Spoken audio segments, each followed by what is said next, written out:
Bu juda ham ajoyib va go'zal manzaraga ega bo'lgan o'yindir. Bilamizki, Minecraftda mavjudotlar juda ham ko'p, ammo suv tagida.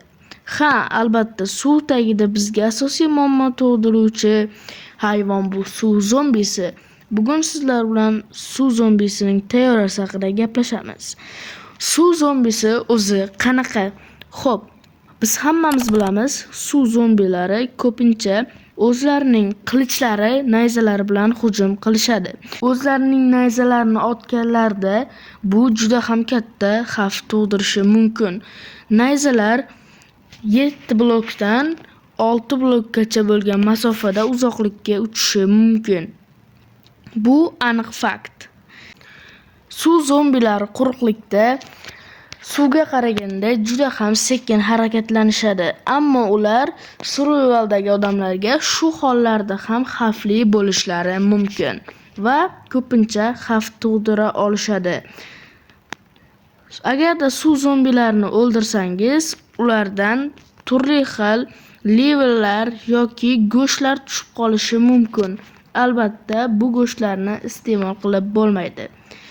Agarda siz birorta suv zombisini o'ldirmoqchi bo'lsangiz, ular ko'pincha hollarda ham yaxshi droplar bermaydi, ammo oltin quymasi va bronyalar berish ehtimollari ham bor. Xo'p do'stlar, agarda sizlar birorta zombini 30 sekunddan ko'p suvda ushlab turadigan bo'lsanglar, aytganimdek u suv zombisiga aylanadi va hozir endi bu zombi suv zombisi. Oddiy zombi bilamiz, u kasallangan va virus yuqtirib olgan odamning o'ligi bo'ladi va u zombi suvga tushgandan keyin u o'zining elementlarini o'zgartirib suv zombisiga aylanadi do'stlar. Xo'p, biz suv zombisi deb yana nimalarni aytishimiz mumkin? Agarda biz skeletning cho'kishini, ya'ni straga aylanishini aytadigan bo'lsak, bu ham bunga bir misol, ammo yaqqol suv zombisi bo'lishi mumkin emas. Bu oddiy cho'kadigan hol. Xo'p, mana aytganimdek, bu zombi ham suv zombisiga aylandi do'stlar. Bu aniq faktlar do'stlar. Do'stlar, suv zombilar o'zlaridan har xil droplar berishi mumkin va biz hozir buni sinab ko'ramiz bitta suv zombisi orqali. Xo'p, endi biz suv zombilarini qidirishimiz kerak. Xo'p, mana bitta suv zombisi do'stlar. Hozir buni o'ldiramiz va droplarini ko'ramiz do'stlar. Xo'p, hujum qilyapti aytganimdek va bu bizga faqat levellar berdi.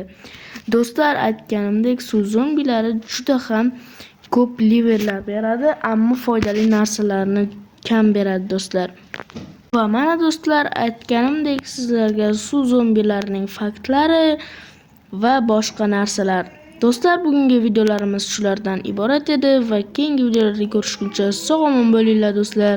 Sizlar bilan birgalikda Alfa Uz bo'ldi. Tugadi do'stlar.